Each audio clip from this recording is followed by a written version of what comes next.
طوبى لمن حفظ الكتاب بصدره فبدا وضيئا كالنجوم تألقا وتمثل القرآن في أخلاقه وفعاله فيه الفؤاد تعلقا وتلاه في جنح الدجى متدبرا والدمع من بين الجفون ترقرقا هذه صفات الحافظين كتابه حقا فكن بصفاتهم متخلقا.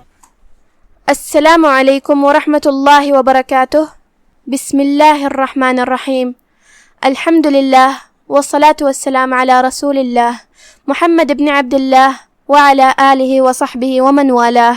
أما بعد، رب اشرح لي صدري ويسر لي امری واحلل عقدۃ من لسانی یفقہوا قولی.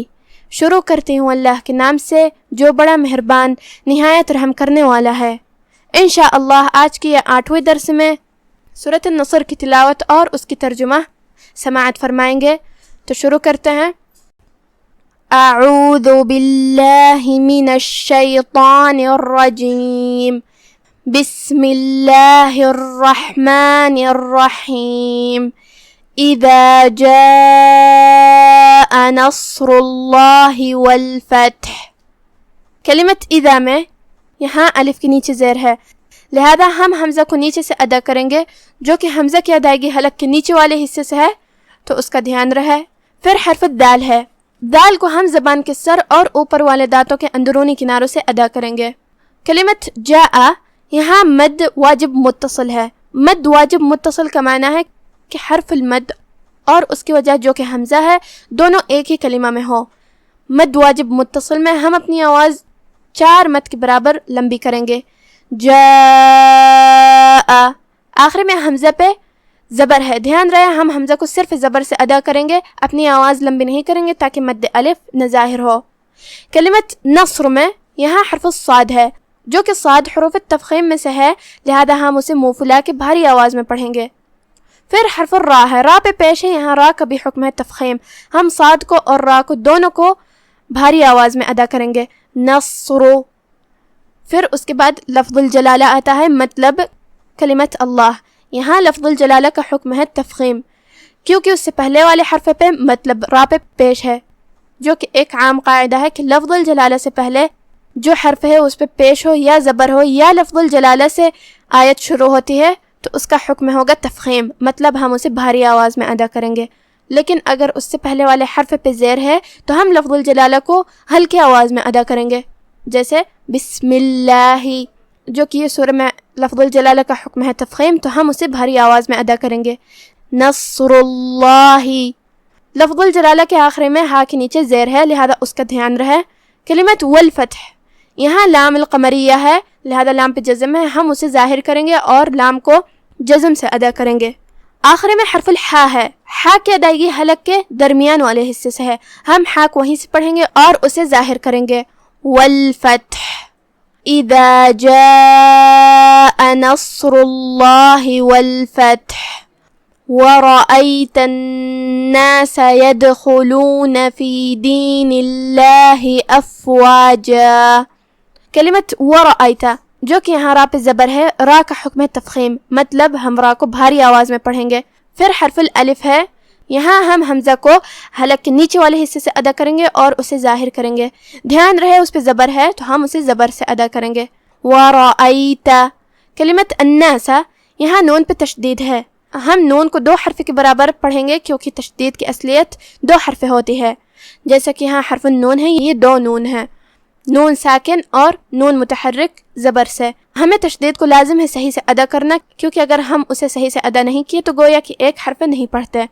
وَرَأَيْتَ النَّاسَ. کلمت يدخلون، یہاں دال پہ جزم ہے، لہذا دال کا حکم ہے قلقلہ. قلقلہ کا معنی ہے حرف ساکن کو ہلانا، لہذا ہم دال کو ہلاتے ہوئے یہ کلمہ کو ادا کریں گے. يدخلون. پھر حرف الخا ہے. خا کی ادائیگی حلق کے اوپر والے حصے سے ہے.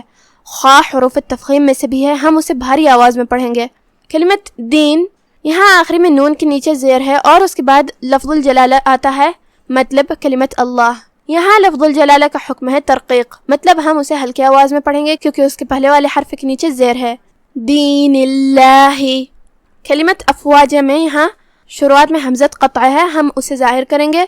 پھر فا پہ جزم ہے، فا کو ہم جزم سے ادا کریں گے اور اسے ظاہر کریں گے. آخری میں یہاں جیم پہ تنوین زبر ہے تو اس پہ مد الف سے روکیں گے، مطلب ہم آخری میں اپنی آواز 2 مد کے برابر لمبی کریں گے. افواجا. لیکن اگر ہم یہ آیت کو اگلی آیت کے ساتھ پڑھیں تو یہاں حکم ہوگا اخفاء. اخفاء کا معنی ہے چھپا دینا، لہذا ہم یہ تنوین چھپاتے ہوئے لیکن غنہ کے ساتھ یہ حکم کو ادا کریں گے. افواجا فسبح وَرَأَيْتَ النَّاسَ يَدْخُلُونَ فِي دِينِ اللَّهِ أَفْوَاجًا فَسَبِّحْ بِحَمْدِ رَبِّكَ وَاسْتَغْفِرْهُ إِنَّهُ كَانَ تَوَّابًا. کلمت فسبح میں با پہ تشدید ہے، 2 حرف کے برابر ہمیں با کو پڑھنا ہے. آخری میں یہاں حرف الحا ہے، ہم حا کو حلق کے درمیان والے حصے سے ادا کریں گے. کلمت بحمد میں آخری میں دال کے نیچے زیر ہے، لہذا دھیان رہے ہم دال کو صرف زیر سے پڑھیں گے، اپنی آواز لمبی نہیں کریں گے تاکہ مد یا نہ ظاہر ہو. کلمت ربک، یہاں را پہ زبر ہے، را کا حکم ہے تفخیم، لہذا ہم را کو بھاری آواز میں پڑھیں گے. کلمت واستغفر، یہاں الف ہے لیکن یہ حمزت وصل ہے، حمزت وصل کو ہم ظاہر نہیں کریں گے، لہذا واو کے بعد سیدھا حرف سین پڑھنا ہے. واستغفر. یہاں حرف الغین ہے، غین کی ادائیگی حلق کے اوپر والے حصے سے ہے، غین حروف تفخیم میں سے بھی ہے، ہم اسے بھاری آواز میں پڑھیں گے. یہاں حرف الراء ہے، را کا حکم ہے ترقیق کیونکہ اس پہ جزم ہے لیکن اس سے پہلے والے حرف کے نیچے زیر ہے، لہذا ہم را کو ہلکی آواز میں پڑھیں گے. یہاں وقف مطلق ہے، لہذا ہم ہا پہ روکیں گے تو اس پہ جزم سے روکیں گے اور ہا کو ظاہر کریں گے. کلمت انہو، یہاں الف کے نیچے زیر ہے، ہم حمزہ کو نیچے سے ادا کریں گے. پھر حرف نون ہے اور اس پہ تشدید ہے، 2 حرف کے برابر ہمیں نون کو ادا کرنا ہے. یہاں ہا پہ یہ علامہ ہے الٹا پیش، مطلب یہاں حکم ہے صلہ صغرا، ہم اپنی آواز 2 مد کے برابر لمبی کریں گے. انہو کانا. کلمت کانا کے آخر میں نون پہ زبر ہے، دھیان رہے ہم نون کو صرف زبر سے ادا کریں گے، اپنی آواز لمبی نہیں کریں گے تاکہ مد الف نہ ظاہر ہو. کلمت توابا، واو پہ بھی تشدید ہے، 2 حرف کے برابر ہمیں واو کو پڑھنا ہے. آخر میں با پہ تنوین زبر ہے، یہاں بھی ہم تنوین زبر پہ روکیں گے تو مد الف سے روکیں گے، مطلب ہم اپنی آواز 2 مد کے برابر لمبی کریں گے. توابا فسبح بحمد ربک واستغفرہ انہ کان توابا. اب آپ سورۃ النصر کی تلاوت تجوید کے ساتھ سماعت فرمائیں. بسم اللہ الرحمن الرحیم. اذا جاء نصر اللہ والفتح ورأيت الناس يدخلون في دين الله أفواجا فسبح بحمد ربك واستغفره إنه كان توابا. جب اللہ کی مدد آ پہنچی اور فتح حاصل ہو گئی اور اے نبی صلی اللہ علیہ وآلہ وسلم تم نے دیکھ لیا کہ لوگ فوج در فوج اللہ کے دین میں داخل ہو رہے ہیں تو اپنے پروردگار کی تعریف کے ساتھ تسبیح کرو اور اس سے مغفرت مانگو، بے شک وہ بڑا معاف کرنے والا ہے. آج کا ہمارا درس یہیں ختم ہوتا ہے. وما توفیق الا باللہ، والسلام علیکم ورحمۃ اللہ.